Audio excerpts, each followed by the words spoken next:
Jour numéro 16. L'efficacité commerciale. En pratique, un entrepreneur est tenu de porter plusieurs casquettes, y compris celle de directeur des ventes, car la création de revenus par le biais des ventes est le catalyseur ultime de toute entreprise. Les ventes correspondent aux revenus. Les revenus couvrent les dépenses. Et la capacité de notre entreprise à couvrir ces dépenses crée des opérations stables et des opportunités de croissance. Dans ce contexte, l'efficacité commerciale fait référence à notre capacité à gérer des ventes. Et celle-ci doit s'étendre de plus en plus si nous voulons prospérer. Pour ce faire, voici les 7 étapes que nous devons appliquer dans le cadre de notre activité commerciale. Étape numéro 1, la préparation des ventes. C'est la phase en amont de toute activité commerciale qui permet de structurer et focaliser les processus que nous allons utiliser pour atteindre nos objectifs commerciaux. Étape numéro 2, la prospection. C'est la recherche de nouveaux clients pour créer le flux entrant qui permet de faire tourner l'activité commerciale. Étape numéro 3, la prise de contact.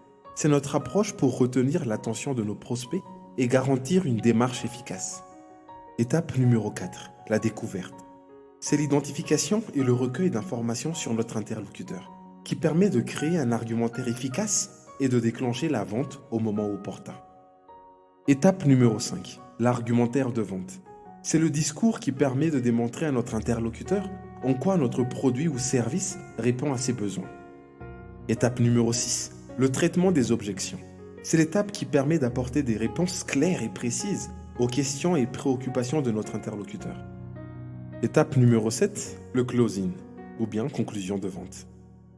C'est le verrouillage de l'accord du client et la formalisation des prochaines étapes. Qui, comment, combien, quand, où, etc.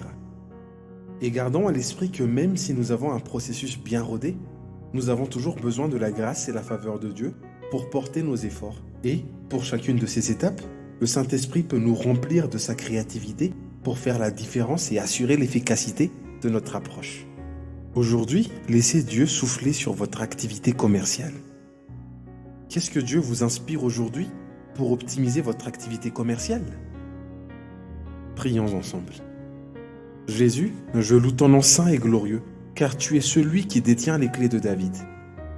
Les portes que tu ouvres, personne ne peut les fermer. Et celles que tu fermes, personne ne peut les ouvrir.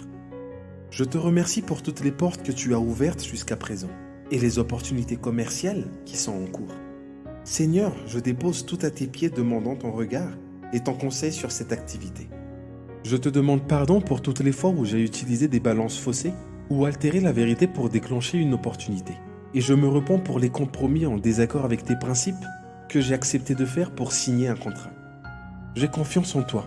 Et parce que c'est toi qui inclines le cœur des rois comme des courants d'eau, je sais que tu as le pouvoir d'incliner le cœur de tous mes prospects en ma faveur. Saint-Esprit, illumine mon intelligence et révèle-moi le processus commercial optimal à mettre en place pour l'entreprise.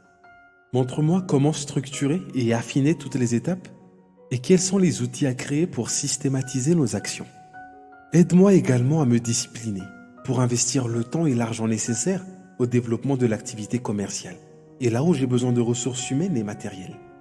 Fais-moi grâce, Seigneur, et libère ta provision. Oui, Saint-Esprit, je te remercie pour les stratégies et la créativité commerciale que tu libères dès maintenant pour l'entreprise.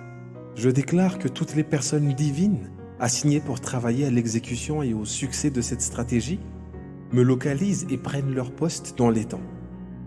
Dans le nom de Jésus, je sanctifie mes démarches de prospection et les ancre dans la vérité et la bienveillance.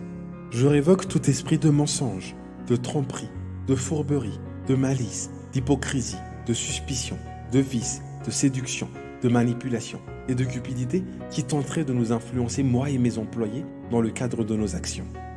Par la puissance du nom de Jésus, je renverse les forteresses, les raisonnements et les hauteurs qui s'élèvent contre les principes de Dieu et j'amène nos pensées et nos méthodes commerciales captives à l'obéissance de Christ. Aiguise notre discernement pour détecter les opportunités empoisonnées et ferme la porte à toute négociation qui pourrait nous mettre en péril.